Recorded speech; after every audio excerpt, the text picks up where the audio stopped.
Hello there, welcome back to my channel. Today in this video, we are going to pay tribute to intellectuals who died on the 7th of July. So without wasting time, let's jump into it. Veronica Lake. Veronica Lake was born on November 14, 1922 in Brooklyn, New York, U.S. She was an American film, stage, and television actress. Lake was best known for her femme fatale roles in film noirs with Alan Ladd during the 1940s, her peekaboo hairstyle in films such as Sullivan's Travels and I Married a Witch. By the late 1940s, Lake's career began to decline, due in part to her alcoholism. She made only one film in the 1950s, but made several guest appearances on television. She returned to the big screen in 1966 in the film Footsteps in the Snow, but the role failed to revitalize her career. She died there on July 7, 1973, of acute hepatitis and acute kidney injury. Her son Michael claimed her body. Lake's memorial service was held at the Universal Chapel in New York City on July 11. Robert Downey Sr. Robert Downey Sr. was born on June 24, 1936 in New York City, U.S. He was an American filmmaker and actor. Notable among his various filmography are The American Road, A Touch of Greatness, Sweet Smell of Sex, etc. Downey died of complications from Parkinson's disease in his sleep at his home in Manhattan on July 7, 2021, 13 days after his 85th birthday. Maya Zapata.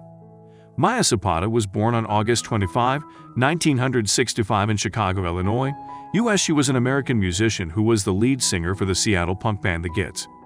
After gaining praise in the emerging grunge scene, Zapata was murdered in 1993 while on her way home from a music venue at age 27. The crime went unsolved for a decade before her killer, Jesus Mezquia, was arrested in 2003. Mezquia was tried, convicted, and sentenced to 36 years in prison. She died in Seattle, Washington, U.S. July 7, 1993. Dick Williams. Dick Williams was born May 7, 1929 in St. Louis, Missouri. He was an American left fielder, third baseman, manager, coach, and front office consultant in Major League Baseball. Known especially as a hard-driving, sharp-tongued manager from 1967 to 1969, and from 1971 to 1988, he led teams to 3 American League pennants, 1 National League pennant, and 2 World Series triumphs. He is one of 9 managers to win pennants in both major leagues, and joined Bill McKechnie in becoming only the second manager to lead 3 franchises to the series. He died in Las Vegas, Nevada on July 7, 2011. Tyler Honeycutt. Tyler Honeycutt was born on July 15, 1990 in Sylmar, California. He was an American professional basketball player. He played college basketball for the UCLA Bruins, where he earned first-team All-Conference honors in the Pac-10 as a sophomore in 2011. On the afternoon of July 6, 2018, Honeycutt's mother called 911 after he had been acting erratically. She said that he had been using nitrous oxide for 6 months overseas, and I think it scrambled his brain. When police arrived, they found that he had barricaded the entrance to his Sherman Oaks home. He fired a shot that hit a wall next to an officer, who fired back at Honeycutt. After 9 hours, LAPD SWAT entered the home early the next morning and found Honeycutt dead. Zora Folley. Zora Folley was born on May 27, 1931 in Dallas, Texas, U.S.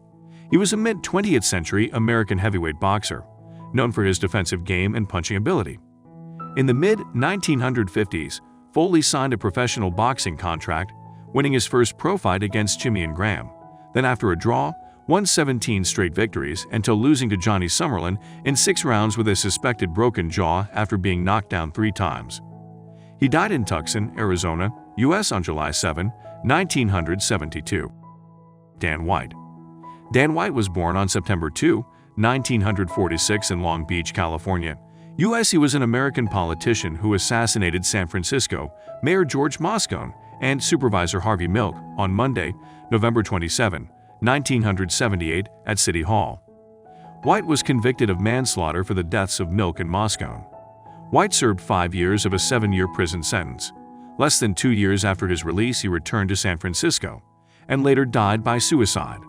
He died in San Francisco, California, U.S. on October 21, 1985.